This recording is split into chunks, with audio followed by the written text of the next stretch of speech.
కాబట్టి విచారణ చేయండి అని ముందు అరెస్ట్ చేయడానికి పర్మిషన్ ఇవ్వచ్చు, ఒక ఆస్పెక్ట్. రెండవ కోణం ఏంటయ్యా అంటే అరెస్ట్ చేయబాకండి, విచారణ చేసుకోండి అని చెప్పడం. ఇది సివిల్ మ్యాటరు, రెండు సంస్థల మధ్యన గొడవ ఇది. ఓ సంస్థ నుంచి ఓ సంస్థకు ఉంది. మీకు ఇంకా ఈజీగా అర్థమయ్యే లెక్కలో చెప్పాలంటే రఘుప్రకాష్ గారి కేసు ఉంది కదా, ఆయన షేర్లకు సంబంధించి వచ్చినప్పుడు ఆయన చీట్ చేశాడని కేసు పెట్టి అరెస్ట్ చేశారు.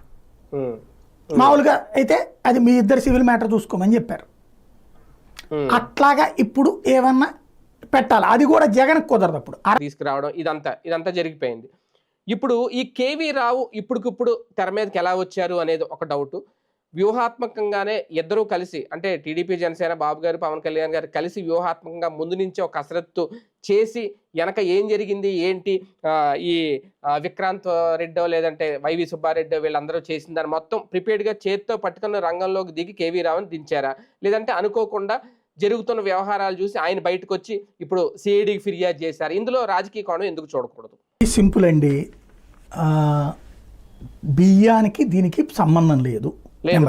అక్కడే కదా లాగింది, మొదలైంది. లేదు, దానికి దీనికి సంబంధం లేదు.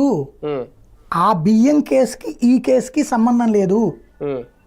రెండు వేరు కేసులు. బియ్యం కేసు డీప్ వాటర్ పోర్టుకి సంబంధం లేదు, అది యాంకరేజ్ పోర్టుది.